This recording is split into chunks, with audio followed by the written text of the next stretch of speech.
그래서 어떤 산업이 경제 전체에서 차지하는 비중이 높다고 해서 반드시 고용의 비중도 거기에 종사하는 사람들의 비율도 더 높을 것이다 라고 우리가 짐작은 할 수 있지만 반드시 그런 것은 아니다라고 말씀을 드리고 싶고요. 하지만 농업 부문에 있어서만큼은 소득 수준이 비교적 낮은 국가에서 농업 부문의 비중이 높을 경우 농업 부문에 종사하는 사람들의 비율도 대체로 높은 경향이 있습니다. 제가 데이터를 준비를 하지 못해서 보여드리면서 말씀드리면 사실 여러분이 더 좀 신뢰할 수 있을 텐데 대체로 그러니까 여러분 믿어주시면 감사하겠습니다. 그 다음에 이제 또 하나 특징은 농업 부문의 산업의 형태가 죄송합니다. 소득 수준이 비교적 높은 곳에서는 그 자본 집약적인 경우가 많습니다. 그 노동력은 비교적 적게 투입이 되고 자본이 많이 투입이 돼서 농업 활동이 이루어지는 경우가 많고요. 반대로 이제 소득 수준이 조금 낮은 국가들에서는 아직도 여전히 노동을 훨씬 더 많이 투입하는 그런 경향이 있습니다. 그리고 이러한 그 농업 부문에서의 생산 방식이 마을 단위로 이루어진다든가 혹은 커뮤니티 단위로 이루어지는 경우가 많고요. 그 공동 소유의 형태로 물론 이제 뭐 토지의 소유권이 누구에게 있는가 이걸 우리가 다 뭐 따져볼 수는 없지만 대체로 뭐 소유권과 무관하게 농업 활동이라고 하는 경제 활동은 마을 단위로 이루어지거나 혹은 이제 커뮤니티의 단위로 이루어지는 경우가 많습니다. 그래서 주로 이제 공동체 단위로 농업 생산을 하게 되고 결국은 누가 얼마만큼의 어떤 그 컨트리뷰션을 했는가에 따라서 사실 보상을 받는 체계라기보다는 주로 가족 단위, 공동체 단위, 마을 단위로 이루어지기 때문에 대체로 평균적인 생산성에 따라서 이제 급여를 지급받는 경우가 많다고 볼 수 있겠죠. 주로 가족 단위, 커뮤니티 단위이기 때문에 그렇습니다. 그래서 실제로 포멀 웨이지라고 하는 것을 찾아보기는 쉽지 않고요. 시장 임금, 농업 부문의 시장 임금이 사실 존재할 수 있겠지만 소득 수준이 낮거나 뭐 개도국, 신흥국 같은 곳에서는 농업 부문에 있어서 어떤 마켓 웨이지라고 하는 것을 찾아보기는 쉽지 않습니다. 그래서 대체로 말씀드렸듯이 생산된 것을 주로 이제 뭐 나눠 갖는 방식으로 균일하게 균등하게 나눠 갖는 방식으로 이제 배분이 이루어지고요. 그게 사실상 어떤 면에서 보면 이제 임금이 되는 것이죠. 그래서 이러한 형태의 임금을 우리는 한계 생산에 따라서 컨트리뷰션에 따라서 지급받는 것이 아니라 사실상 평균 생산에 따라서 이제 지급받는 것이다라고 우리는 해석하는 것이죠. 그래서 노동을 L0까지 우리 앞에 그림에서요. 자, 노동을 이렇게 L0까지 투입을 해서 모두 다 뭐 누가 얼마만큼 일하고 누가 얼마만큼 기여를 했는지는 알 수 없습니다만 마을 전체 사람들이 혹은 뭐 패밀리 단위로 이루어진다면 사람들이 L0만큼의 노동을 투입했고 수확량이 농업 생산량이 Y0였습니다. 그러면 이제 어떻게 나눠 갔냐면요. 뭐 비용 같은 거 다 차감하고 뭐 등등등 해서 Y0를 L0로 나누는 이제 APL 평균 생산에 따라서 각자 보상을 받게 된다고 우리가 해석할 수 있습니다.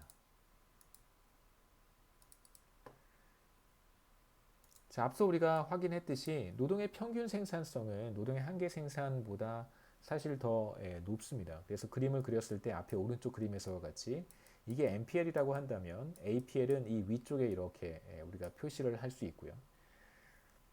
어,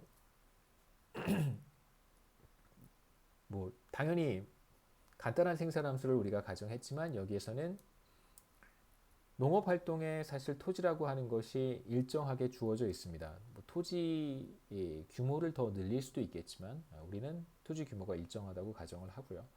자, 그 다음에 노동의 한계 생산이 체감한다고 한다면 보다 일반적인 상황에서 노동의 평균 생산성이 노동의 한계 생산보다 더 높다라고 얘기할 수 있습니다. 자, 이제 어떤 상황을 생각해 보고 싶냐면 농업 부문에 종사하고 있는 어떤 사람이 이제 농업 부문을 떠나서 산업 부문에 가서 일을 하고 싶어요. 자, 이 사람의 의사결정은 물론 어, 이주 비용이라든가 혹은 뭐 여러 가지 고려할 것들이 굉장히 많겠지만 문제를 단순화해서 농업 부문에서 받게 되는 소득과 농업 부문에서 얻게 되는 소득과 산업 부문으로 가서 얻게 되는 소득을 비교하겠죠. 그러니까 가장 베이직하게 한번 생각해 보겠습니다. 농업 부문에서 받게 되는 소득이 산업 부문에서 받게 되는 소득보다 높다면 농업 부문에 남아서 일을 할 것이고요. 반대로 산업 부문에서 받게 되는 소득이 더 높다면 산업 부문으로 이동할 거예요. 자, 이 사람에 있어서 의사결정은 이제 두 쪽에서 받게 되는 이제 소득일 텐데, 근데 중요한 것은 이제 인더스트리얼 섹터에서 받게 되는 소득은 노동의 한계 생산이라고 제가 아까 말씀을 드렸습니다. 자, 그런데 팜 섹터에서 받게 되는 소득이라고 하는 급여라고 하는 것은 사실 노동의 한계 생산이 아니라 노동의 평균 생산이기 때문에 이제 팜 섹터를 떠나려고 하는 사람에게 있어서 의사결정은 팜 섹터의 노동의 평균 생산과 인더스트리얼 섹터의 노동의 평균 생산을 비교해서 더 큰 값을 더 큰 쪽으로 이동하려고 하겠죠. 그래서 우리가 앞서 봤던 의사결정은 이런 것이고요. NPL 섹터 1과 NPL 섹터 2의 차이가 같아질 때까지 조정이 이루어져서 균형이 될 것이고요. 이런 상태에서 균형이 될 것이고, 지금 우리가 생각해야 되는 상황은 팜 섹터에서 임금이 노동의 한계 생산에 따라서 주어지지 않기 때문에 팜 섹터에서는 APL, 그 다음에 인더스트리얼 섹터에서는 NPL을 우리가 비교해야 되는 상황이 됩니다.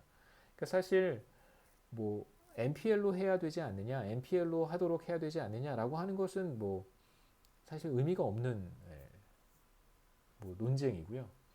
그 섹터에서 그렇게 임금을 지급하고 있다면 결과적으로 어떤 상황이 벌어질 수 있냐면 두 섹터 사이에 자원 배분의 비효율성이 나타날 수 있다는 걸 우리가 보고 싶은 것입니다. 자, 이제 우리가 비교해야 되는 것은 두 섹터에서 노동의 한계 생산을 보는 것이 아니고요. 팜 섹터에서는 노동의 평균 생산을 봐야 됩니다. 왜냐하면 팜 섹터에 종사하는 사람들의 관심사는 NPL이 아니잖아요. 팜 섹터에 있는 사람들은 자신의 APL을 보게 됩니다.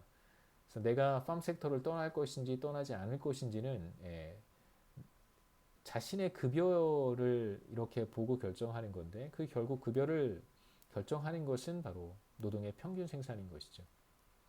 자, 그래서 아까도 잠깐 말씀드렸듯이 소득 수준이 비교적 낮은 국가에서 농업 부분에 상당히 많은 사람들이 종사하는 이유는 무엇일까? 왜 뭐 한 20%, 30%에 달하는 사람들이 농업 부문에 종사를 하고 산업 부문이나 이런 곳으로 빠져나가지 않을까? 물론 산업 부문이 발달하지 못하거나 혹은 서비스 부문이 발달하지 못했기 때문일 수도 있겠습니다만, 우리가 여기서 얘기하고 싶은 것 중에 하나는 무엇이냐면 어느 한쪽 섹터, 팜 섹터에서 임금이 지급되는 방식이 자신이 기여한 컨트리뷰션에 따라서 지급되는 노동의 한계 생산에 따라서 임금을 받는 것이 아니라 노동의 평균 생산에 따라서 임금을 받게 된다면, 그렇다면 팜 섹터의 노동의 비율이 비교적 높을 수 있다는 걸 우리가 여기서 확인할 수 있습니다. 자, 그래서 어떤 상황 우리가 생각해 볼 수 있냐면 균형이라면 균형은 우리가 여기에서 두 섹터의 노동의 한계 생산이 같아지는 곳에서 균형이 나타나야 할 텐데, 이제 팜 섹터에서 일하는 사람들의 관심사는 노동의 한계 생산이 아니기 때문에 노동의 평균 생산과 팜 섹터에서는요, 그 다음에 인더스트리얼 섹터에서는 노동의 죄송합니다. 인더스트리 섹터에서는 노동의 한계 생산을 비교하는 것이죠. 그래서 균형이 여기에서 이루어지게 돼요. 팜 섹터에서의 평균 생산, 그 다음에 인더스트리얼 섹터에서의 한계 생산, 이 두 곡선이 만나는 점에서 균형이 이루어지겠죠.